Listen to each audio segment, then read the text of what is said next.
actually, I met her through Workman Coaching. She reminded me of a time that I met her many years ago when we were both with Keller Williams.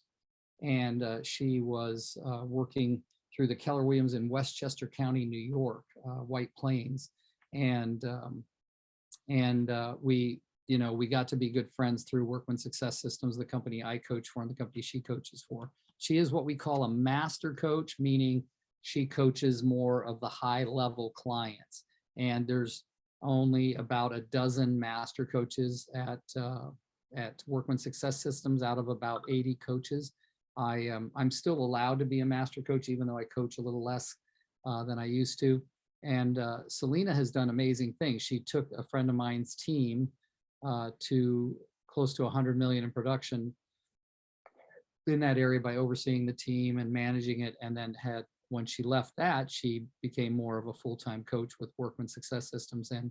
And her coaching clients, just so you know, not to show off about Selena, even though I am showing off about Selena, her clients have to pay somewhere between $2,500 and $5,000 a month to talk to her twice a month. So you can imagine that's a lot of money for a real estate agent, which means she's typically only assigned people running bigger, larger teams, brokerages, et cetera, like that, et cetera, because of the amount of money to get coached by a master coach. So, and what I love about Selena, what I really respect and admire, is she has a very calm, even tone, no matter whether the building's on fire or it's a beautiful day out. And what I mean by that is you've all seen ducks on the pond, they're just, but underneath their feet are going like this. Well, Selena never lets you know what her feet are doing because she just always has a solution to work through issues. So I had a conversation on Wednesday and again on Friday this week with my team on our daily huddles about how we language the current changes in the market. And, everybody gets to say, oh, my market this or my market that. But guys, let's be honest. I love when people say, well, I'm from New York, we do it this way. People are people, no matter where they're from, and the market's the market, no matter which market it's in. The interest rates are going up in the United States, not in California, right? So everything that's happening will be happening somewhere else if it's not already happening, right? We track here I've been doing this since the late 90s when I was running somebody else's Century 21 office. We started tracking actives to pendings as a ratio. And it became one of the biggest educations for me. Now, remember, by 1999, I'd been in real estate 19 years. It wasn't like I was a newbie, but it was the first time that someone else had taught me that paying attention to the ratio between the number of homes that are active on the market for sale versus the number that were under contract.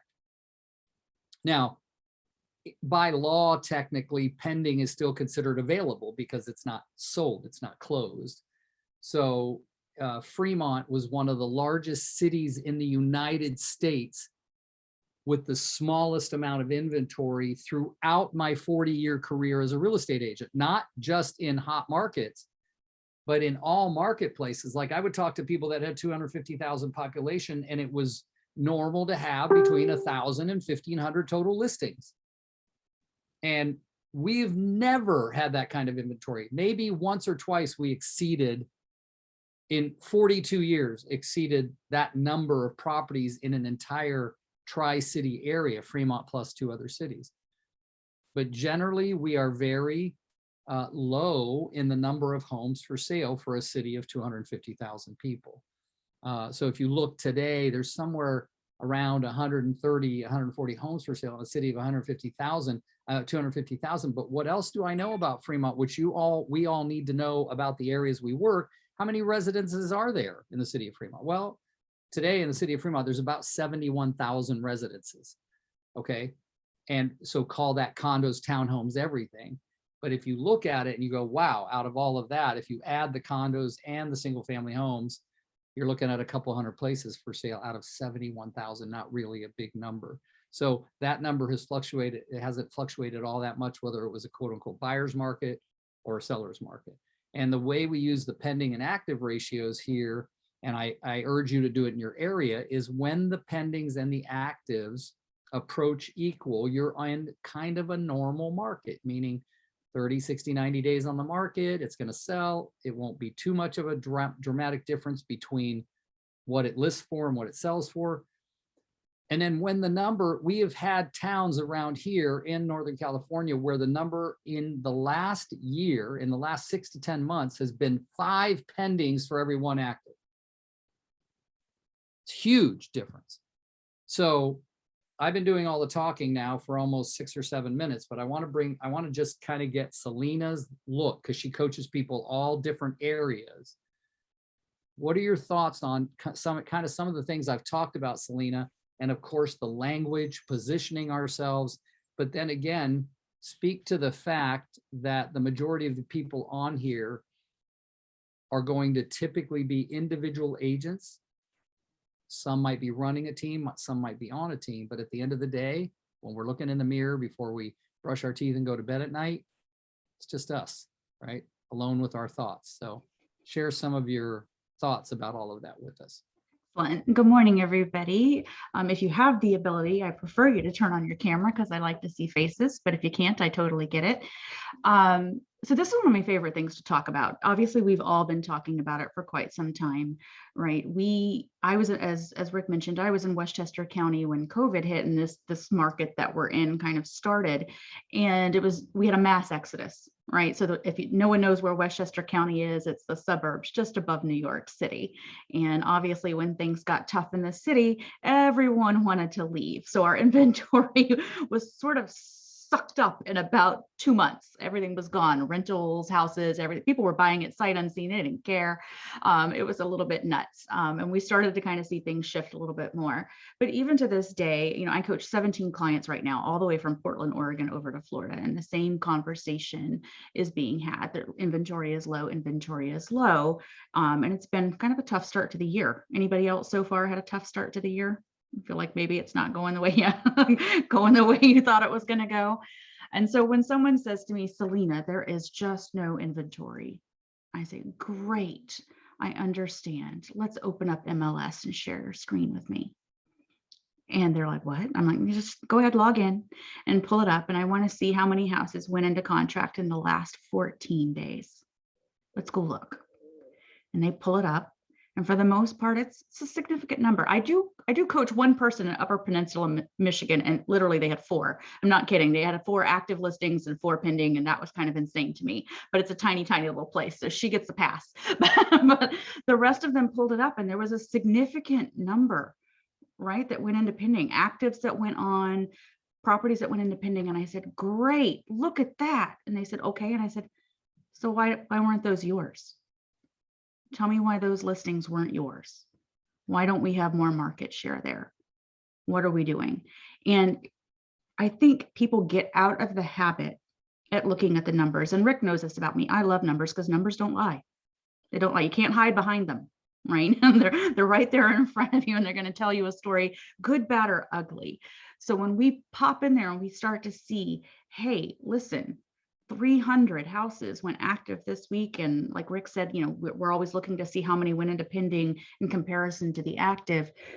We have to self-explore what happened that we didn't get more of that market share. And most of the time we see that we allowed that to be an excuse for the fact that we didn't have a busy time. If we look back at what we were doing 30 days ago, did our numbers on daily success habits or whatever it was, with the number of calls we were making, did that support us taking more market share? Because we know houses are selling, somebody's selling them, right? Does that make sense? What do you feel like? And I love interaction. Is that okay, Rick, that I ask for that on the call? Okay, perfect.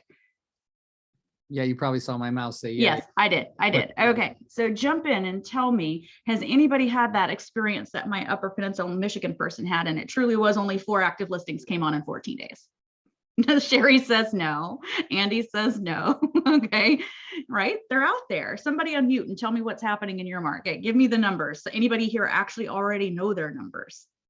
Oh, Sherry says no. Andy, do you know your numbers? How many actives? How many pendings?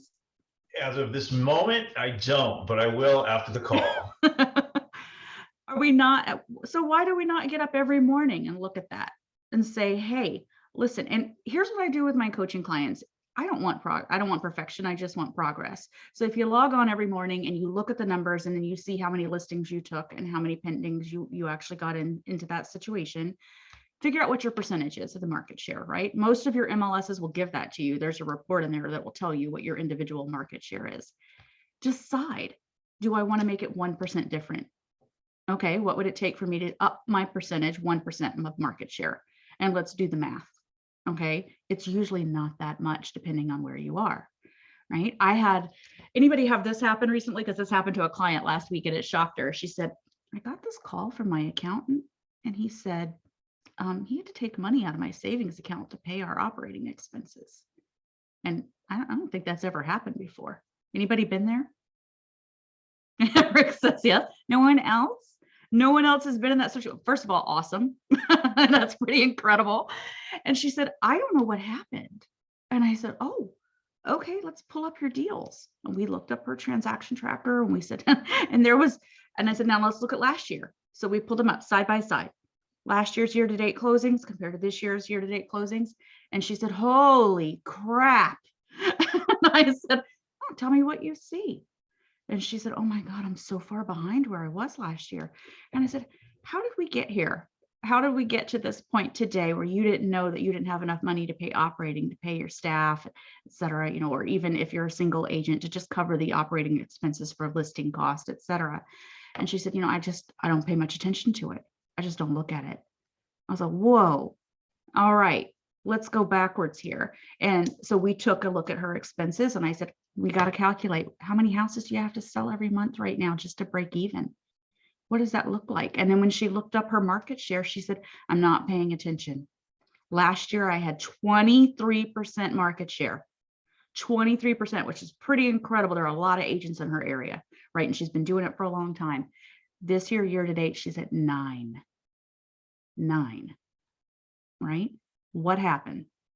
What happened? And we self-explore. Sherry, jump off. Talk to me. I know you. We've met. Tell me what's happening in your market right now. Besides, I'm running from the cops in the background. Just saying. Here. I hear. Our market. Let me interrupt and make sure that I love this because while Sherry's market has a much, much lower, because Sherry's originally from up here in Northern California. And in all of Northern California, she had probably one of the lower average sale prices where they were. Where she is in Tennessee is also very low average sale price, correct, Sherry? It is a much smaller price point. Right now in this county, we're at 253,000 is our average price, if you would. So I'm going to tell you, I'm not well versed in what all is going on in the market because I took a year off and I stepped back in January. And so I'm just ramping back up. So, but I can tell you that anybody that comes to me with anything like an FHA loan or whatever, we're getting killed out there.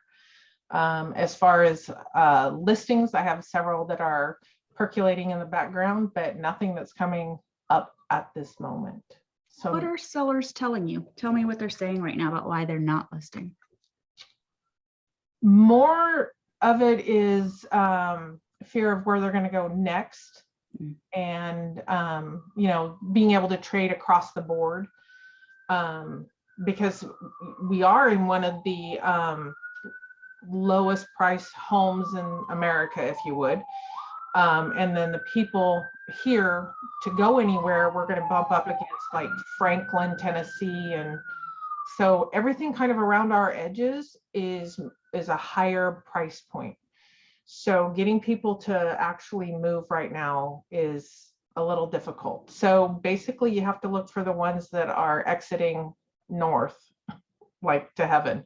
So, but we're a well sought after area because we've been identified, I think it's 5th best state to retire to because we don't have income tax. And so everybody wants in, but nobody wants out. So that's, to sum it up, everybody wants in, nobody wants out.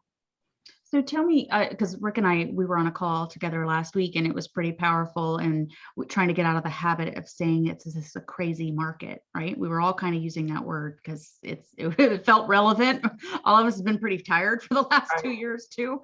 And instead saying it's complicated. And I think the verbiage that we use, we need to be sure that when we're having a conversation with a seller or even with a buyer, because a lot of times it's both sides, about how are we assuaging their fears? What conversation are we having and how are we saying it to let them know that we can help them solve their problems? And Rick knows this about me, and he kind of referenced it a little bit in the intro. So I'm a problem solver. And that's just kind of how I look at things, whether it's real estate, home, or whatever it is, and coaching, because we all have a problem. And in this situation, our sellers are having this problem of, if I sell, where will I go? So tell me what the script looks like for you currently, or if anyone else wants to share what they're currently using, I would love that as well, about how are we solving that problem for them in the current market?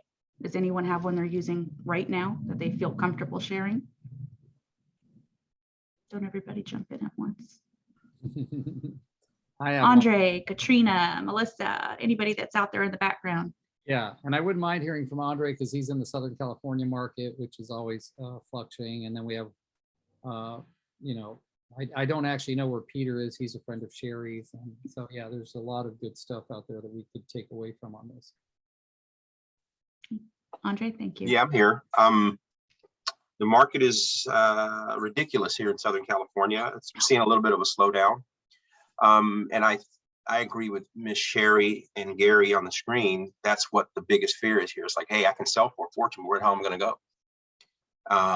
And we have been trying to, and the other side of that is all the buyers think that the market's going to take a dump like it did in 2008, which I kind of tell them it's not, because that was fueled by real estate being a problem. This is a different thing, but we're really not working. I'll be honest with you. We're struggling with those conversations with those sellers. Does anyone on this call feel like they're having that conversation well right now? Well, I know I'm not. yeah, and let me just add, since I'm going to throw this in and interrupt you, Selena. Selena and I and a lot of people at Workman Success often jump onto Keeping Current Matters as a way of getting true numbers and statistics. Of course, people think that, but there's only been one recession in the history of the United States where prices dropped on homes, and that was the 2007, and that was fueled actually by dishonesty, right? Collusion, appraisers bringing in appraisals that were not factual, you know, people looking the other way, no doc, no qualifying loans, et cetera, et cetera. So it was a much bigger problem, you know, and I think my team knows this because I must have told them it 100 times, but let's be honest, between 2007 and 2010, equity in American homes was the lowest that it had ever been. And today, equity in American homes is at the highest it's ever been, ever. Where'd I get that? Keeping Current Matters. I'm not promoting it. I don't get money for promoting it, but it's a good site because you get stats that are accurate, not based on emotion. And that's why if you listen to Selena's language, she's saying, what are you struggling with to communicate that? So the more you can, step up to the mic and be the voice of reason and confidence, the more you get the clients. And that's, if it is going to be a skills-based market, two things will happen. You will need to get more skilled up. And number two, the agents that aren't willing to get skilled up will leave and go get a regular job. Simple as that. Sorry, Selena. No, absolutely. And I want everybody to jump in if they have something to say. That's why I like numbers, exactly what Rick just said. And so a lot of my clients do use the same program. Even I don't sell anymore, but I'm still watching Keeping Current Matters all the time. And I tell them, if you're going to send something to folks, if we're going to send out a mass email to potential sellers, potential buyers, whatever it is, I like to take the Keeping Current Matters information that they provide. And then I tell my clients, I want you to pull up your local data. Side-by-side comparison. Here's what's happening in the nation, because a lot of people will use the information given to them with national data. But one of the biggest objections comes right after that. Well, this isn't relevant to my market. What? And I'm like, oh, really? That's so interesting. So we give them both, right? Because if as a seller, as a buyer, I want information about my specific neighborhood. Yes, I still want to see the national data, and I think there's value there because it's coming from a third-party source, guys. You don't sound like you have commission breath when you are giving them national or regional data, and now they're given numbers. It's not you trying to convince them to sell. You're giving them the information to make the most informed decision. The emotionality is out of it. We've given you actual real information. What do you want to do with it now? Right? We have to change our languaging. We have to give them some sense that our job here is to problem solve for them. I hear what you are saying. You're concerned about where you're going to go. Let's talk about what that looks like. In New York, we had to get super creative. We found that so many people left apartment complexes. This was interesting to me, right? COVID happened. I was in a hot spot. So many people vacated apartment complexes that we called around, and we found out that the apartments were offering 1 month, 3 month, 6 month leases to people who could sell and earn more equity on their home when they sold it than ever before. And we could put them somewhere temporarily for 1 month or 3 months and give them the opportunity to go and find the house that they needed to buy. Who knew, right? The only reason we knew is because all of a sudden we started calling around and realizing all these apartment complexes were empty and they were desperate for someone to come in. Airbnbs were not a thing anymore. New York City kind of put the kibosh on that at the time. And we had limited options. I have a client in Michigan that did something so smart, and we've taken it to a higher level now, but we did a matchmaking situation. So every seller he called, he would ask, okay, if you wanted to sell, tell me what it is, 3 bedrooms, 2 bath, et cetera. And if you needed to buy, tell me what that looks like. And at the end of every call, he took 2 index cards and he had their selling needs and their buying needs, and they went on the wall. And the next person he spoke to, he said, okay, if you wanted to sell and you needed to buy, what did it look like? It was kind of like those strings that go across when you see like a serial killer show or whatever, and you're kind of fitting everybody together. He put together 7 transactions because he found people who were too scared to list at the moment. But he asked them, if I could solve the problem for you, what would that look like? And we started being able to put things together that made sense for people. Somebody wanted to downsize. Somebody here that had a condo was having a baby and they needed to upsize. So it worked out, right? We were able to kind of switch houses. So we have to get super creative and remember that we don't want to say the market's ridiculous. We don't want to say that it's crazy. We want to say, I hear you. You're concerned. Let's talk about how we solve your problem. Right? We're trying to give them some sense that there is an answer to this, because I guarantee you that there is, guys. I guarantee you that there is. This is the best possible time for people to sell. They're going to get the most equity that they'll probably ever get. It's an incredible opportunity. Oh, Patty, great question. What if they don't want to move twice? That's a valid question, right? How many of you are already building this in where they have a lease back opportunity? Right? Yes. Definitely. Yeah. Is that still, we noticed in New York that we were starting to see a dip in buyers allowing that. What's happening in everyone else's areas right now? Tell me what you're seeing. It's still happening here in the Bay Area. Would everybody else agree that's in the Bay Area? Lease backs are still getting done? Yep. Excellent.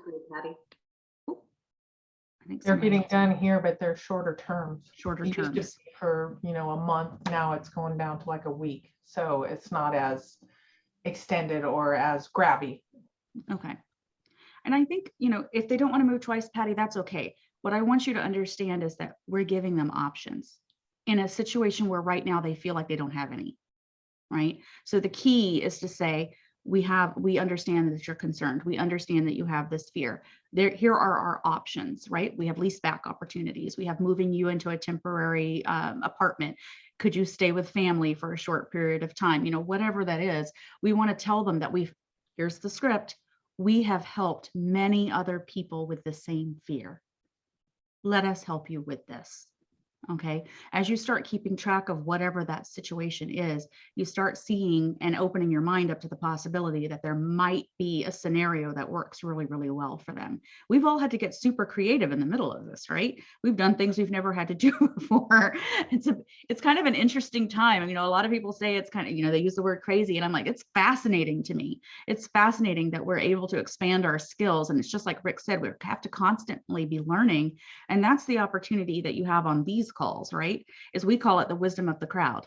And it's my favorite thing, because it means that, hey, whatever's happening in Sherry's market, she might have come up with a great idea, right? My client up in Michigan, I got on and shared that with every single one of my clients. I'm like, hey, call them up and let's just tell them we're running a matchmaking program. We might be able to figure this out for them, you know? So how many of you right now are offering, and I don't know, Rick, if you've talked about this in the past, and this was my same client who, thank goodness I'm bringing him in as a coach because he's crazy smart.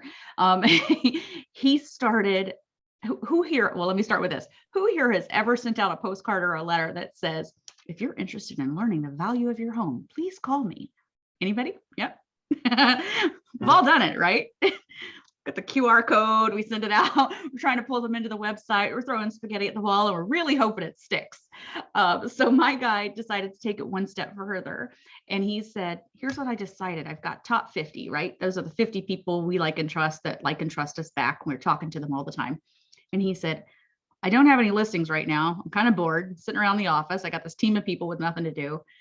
Every day this week, I'm going to do 3 CMAs on my top 50s houses. I'm going to get online. I'm going to look up all of the comps, and I'm going to do a full blown market analysis for them. Like I was showing up to a listing appointment. He's like, because what else am I doing all day? He then took that, made a BombBomb video. If you don't know what BombBomb is, it's video marketing. It's great, very easy to use. And he sent each one of them their CMA with a quick little snippet, 30-second video of, hey, listen, I know that you've heard what's going on in the market. Just thought you might want to know what your house is worth right now. Obviously, you may have done some things to update it since I was last in the home. If you'd like me to come in and give you a more personal one, give me a call, let me know. There's a reason for this, guys.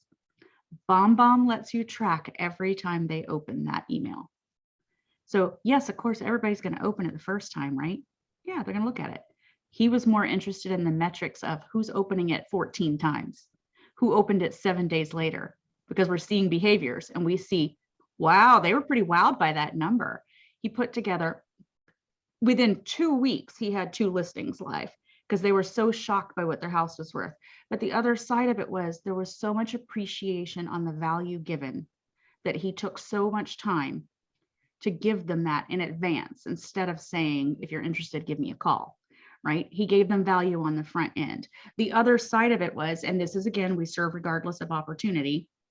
He offered in the video, if this is not your time to sell, if you'd like to speak to my mortgage guy about refinancing, this might be a great time for you because you have so much equity in the home. Again, showered with love. They loved it. So if you're not busy right now, my suggestion is take a couple of minutes and send that out and see what comes. Like, wouldn't you love that if someone came up to you and said, hey, I thought you should know, Sherry, your house is worth $20,000, more than you paid for it last month. you know, it happened with me with my car. I logged on and I was like, holy moly, it's worth more than I paid for it.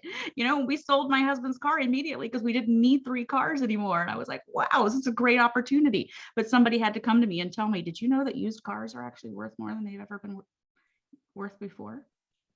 Somebody give me some feedback. Anybody think that the CMA idea is a good idea? Yeah. It's a great idea. That's great. I mean, if you're not doing much else right now, you're not getting that many listings. I mean, put your buyer's agents in charge of it. Everybody should be doing it for their top 50. My guy actually had so much success from it. He went past top 50. He went full sphere of influence. And now he's working on all past clients that he sold starting 1 year ago and working backwards. And he's got an admin helping him now with pulling comps and kind of getting all of that done. He said he's gotten so much value from it. So 2 months ago, we were talking, he had 1 listing. We spoke on Wednesday for his coaching session and he had 14. And he said, this is me getting out in front of people and giving them the value on the front end instead of saying, hey, give me a call if you're interested. Anybody can say that. Anybody can say, give me a call. You're hoping they call. But chances are they're not going to. And I have another one that did it for a geographic farm, right? So if you're farming an area and you're kind of sending out that same basic information, right? We've all done geographic farms. Give it to them in advance, even if it's a short version, right? A lot of you have RPR is attached to your MLS, and you have opportunities where it'll kind of print a general CMA very, very quickly if you don't want to invest the time and energy into it. But we have to get creative, guys. This is the time to really put your thinking hat on and say, what's going to set me apart from every other listing agent out there to kind of solve this problem for them. All right, I've been talking for a while. I love feedback. Somebody talk to me. Anybody got a question? I mean, I love the sound of my own voice and all, but Well, let me see if I can get, I know one of the busiest people on here who doesn't sell real estate for a living, but oversees almost 100 agents is Amy Ekstrom. Amy, would you be willing to come off mute and share with us, kind of what you're experiencing from the agents you're overseeing, and you oversee a lot of them. Are you open to that maybe? Yes, just don't mind me trying to work while I'm No worry. to the Zoom call. Yeah. Yeah, so what do you want me to kind of talk about? Well, I mean, you've been hearing what some of the languages that Selena's been using, some of the comments and stuff. What are you experiencing right now? I know she's in Minnesota, so their spring market compared to their winter market, of course, is always a dramatic difference. But are you feeling like people are getting a little negative based? Oh, yeah. So we have had a huge shift about a month and a half ago. We still haven't hit our spring market because the weather finally turned 60 degrees this week, and we've been 30s, 40s since like November. So typically we have a spring market in March when the sun kind of comes out and stuff, but we actually only had 2 days out of the entire month of April that we had sunshine. It was rain every single day. So our spring market has kind of shifted. And as everyone knows, the weather is really hard on people. People don't want to go see houses with the interest rates and just crazy different things.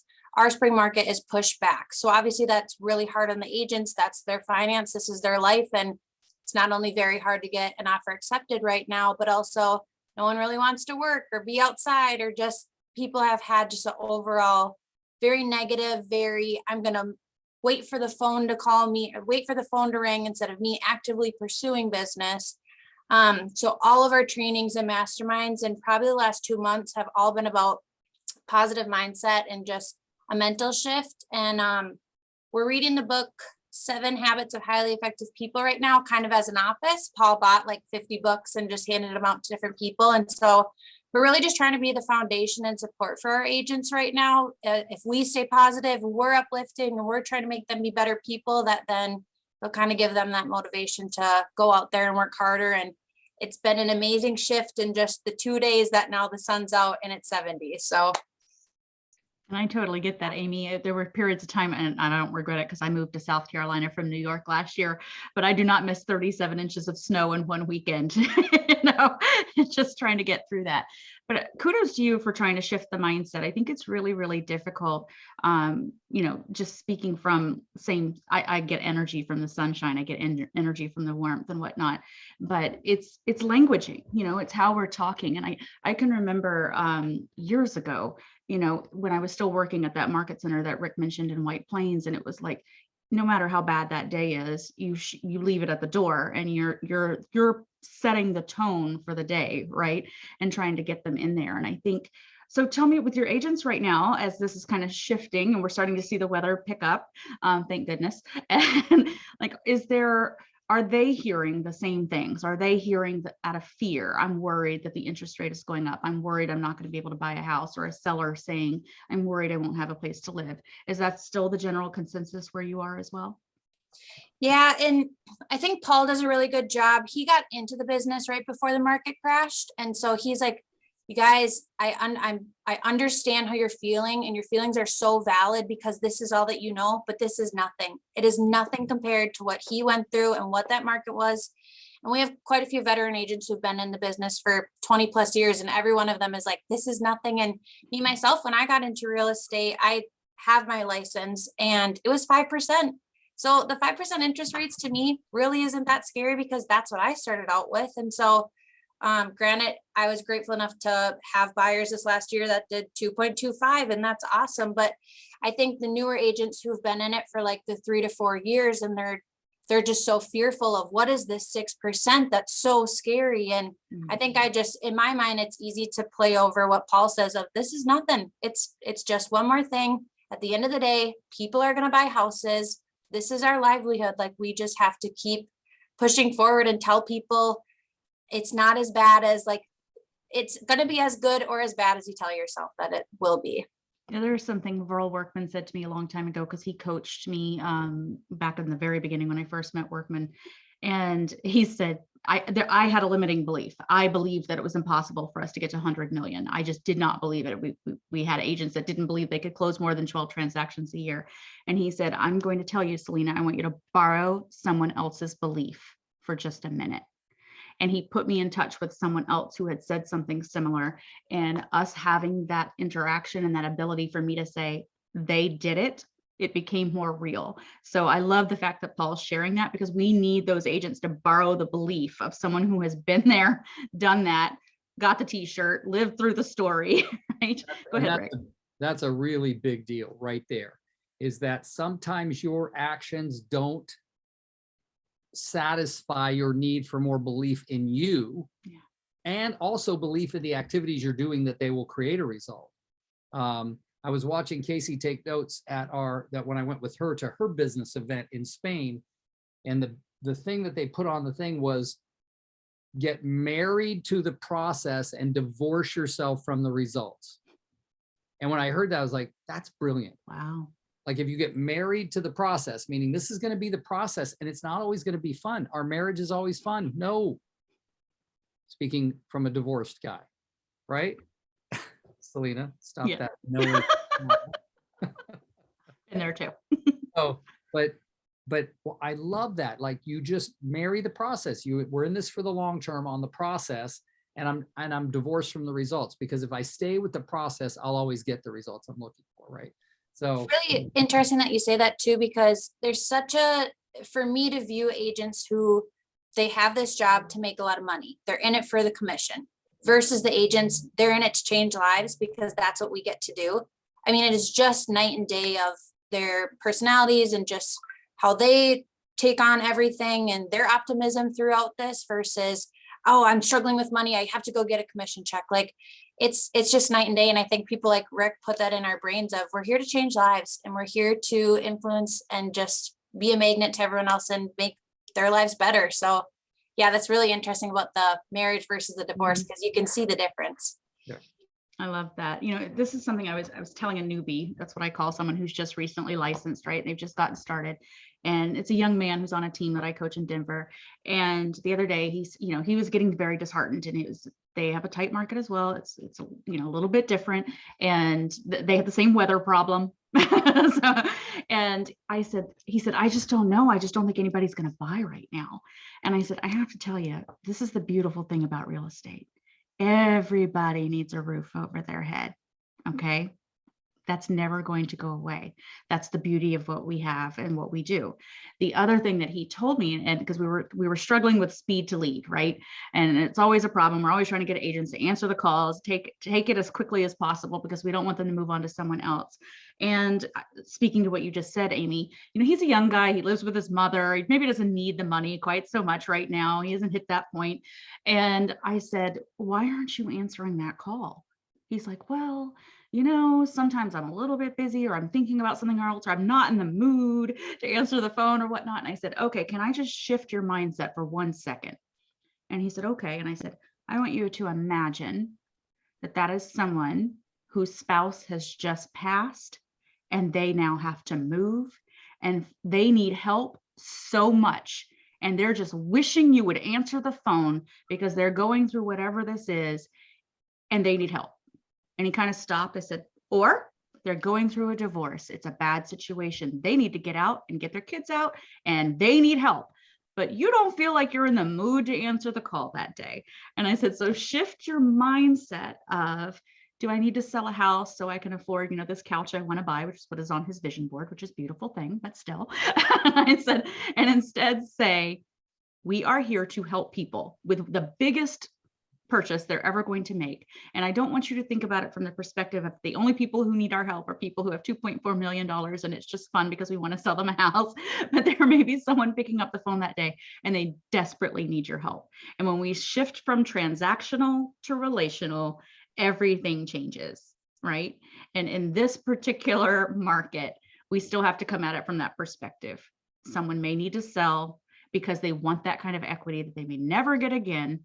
And it's the most beautiful part of this market to me is what it's opened up for people. So I have a friend, she's another coach. And while we were at our last coach training, she told me the most amazing story. And she lives in a market that is pretty low end, right? It's their average price point is under yours, Sherry. And so it is possible. And she said, I sold this family a home last year and they had a lot of really big financial problems. I had a hard time finding anything for them at the time because it was such a low price point and they were in so much debt, but we did it, right? It wasn't their dream home, but they needed a roof over their head. We got them in. While we were at coach training, that same client, had been 1 year, same client called and said, hey, would you mind doing a market analysis on the house we bought last year? We're hearing so many things about how things have picked up. We want to see that if we sell the house, can it take care of this debt that we can't seem to get out of? And she said, okay, I'll look it up. And while we were there, she did all the comps and she pulled it. They put it on the market later that week. They bought it for $100,000 last year. They sold it for $180,000. They paid off their debt. They decided to move into a rental, but for the first time, they felt like they could breathe, right? We have to look at this market at what kind of opportunities it offers for people that maybe they never had before, right? So that's what I want you to go into the mindset of. Don't say it's a crazy market. Don't say it's a ridiculous market. Don't say it's, nobody can buy or sell in this. Let's say, hey, how many people can we help solve problems this week? Right? That's really the thing. It's like we say this week, how many people can I get on the phone with and say, what's the current problem and can I fix it? And when we shift it to that perspective, everything kind of changes, right? Who knows? They might need that money.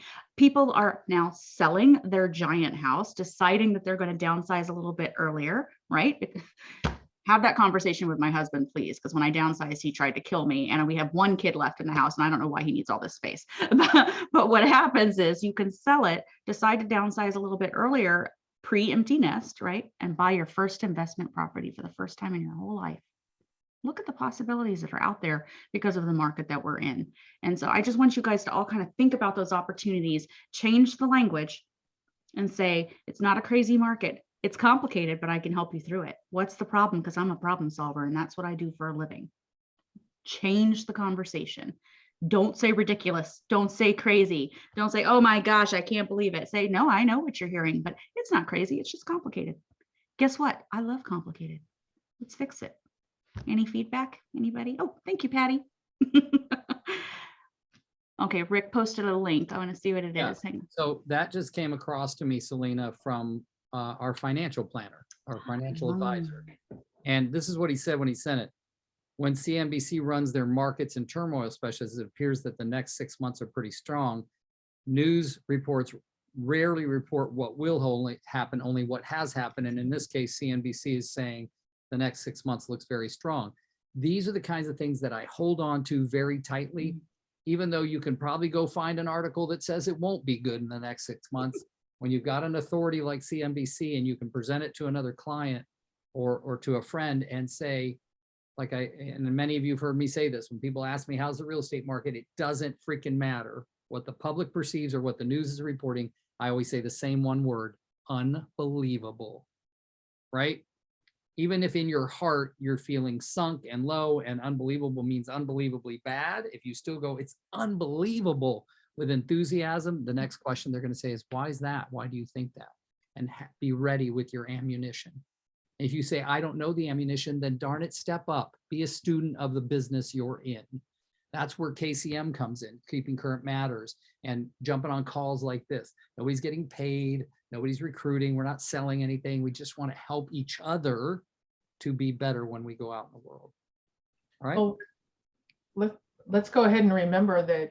And I apologize, I don't remember the gal's name, but 2 weeks ago, the gal, how's the market was the, universal invitation for a meeting. Yeah. Yes. Yeah. So that's just a beautiful thing. We've kind of put that more into our use at this point, is when somebody says, how's the market? It's like, it is a little bit complicated. Can we sit down and talk with you about it? Yeah. And take it to the next level. Yeah. So that was the golden nugget from a couple weeks ago that I absolutely love. Yeah, was it Katie? Yes. Yeah. So Selena, that is a lady named Coach Katie that I've had on a couple of times. And she said that, she said, when she hears the words, how's the market? She goes, that's the universal language for I need an appointment with you. Yeah. And then it's your job to close for the appointment. So I love that. I very love that because very- they're interested, Yeah. right? They've engaged at that point. So I want to challenge everybody to please get into the habit of looking at your specific market more carefully, right? Logging into the MLS, looking exactly what Rick said. We're looking at actives, we're looking at pendings, and we're looking at what's happening because I want you to be able to speak to it, right? So if someone says, oh, nobody is listing right now, this crazy market, everybody's scared. And you say, oh, you know what? I did actually look it up this morning and, 72 actives came on, right? You're speaking with real information, but you have to look at that every day. But I also want you to challenge yourself when you see it. I want you to determine what's your competition with yourself about taking back market share. Progress, not perfection. Say, I want to take a little bit more. I want to take a little bit more. That's what we did. So in New York, when I was, Rick mentioned the team that I was helping with for 8 years, when we first started, you're going to love this story.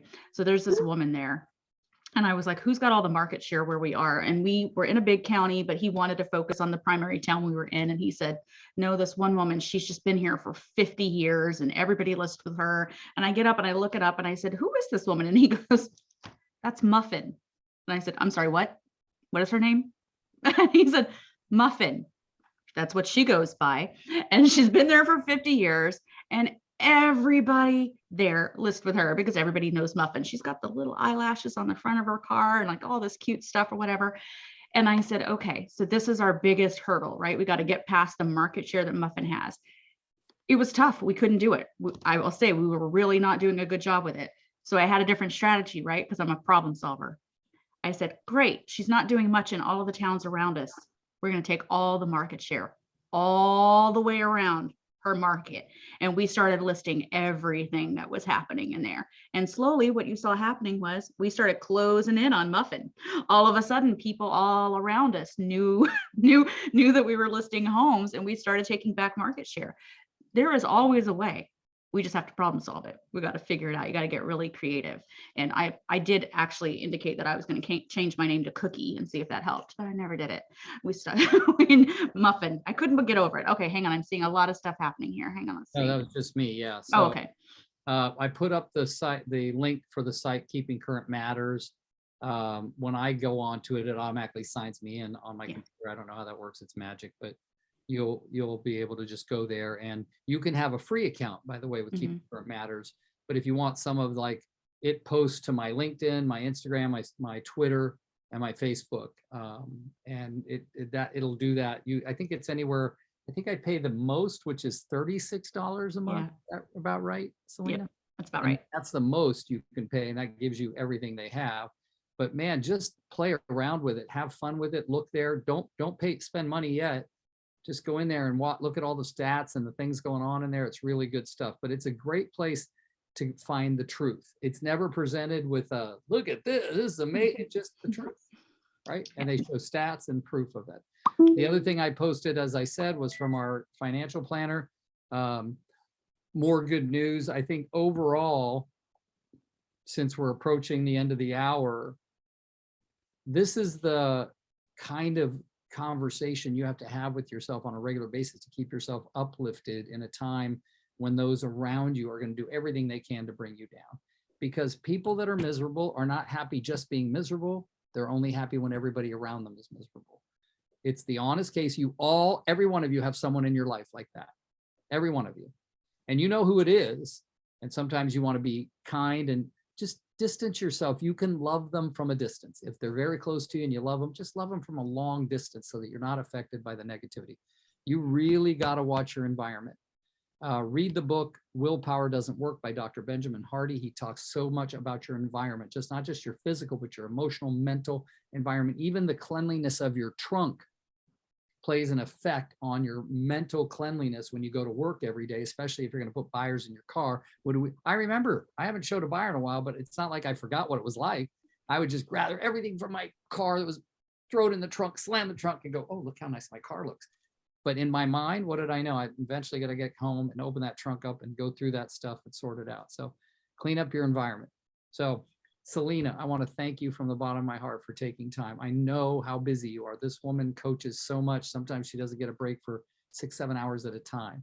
So for you to give us your time today, very grateful. This has been recorded. I'm going to put some of the links in the email when we send out the recording for the next call. The next call will be 2 weeks from today, which will be the 20th. I hope you'll all be on it with me. Oh, it's so funny because Selena and I will be at my house together on the 20th. So I'm super excited about that. And she'll have flown all the way across the country to do that. So I'll see you guys all on the 20th. Please spread the word about the Free Friday coaching calls and then use the links to watch the previous recordings. There's a lot of good stuff there. And thank you all for joining us today. You're welcome, Amy, and thank you for joining us. Amy, please invite all the agents in the office to jump on here. It's here first and third Fridays, every first and third Friday. Okay. Selena, see you soon. Take care. Thanks, guys. It was Bye, great seeing you everybody. all today.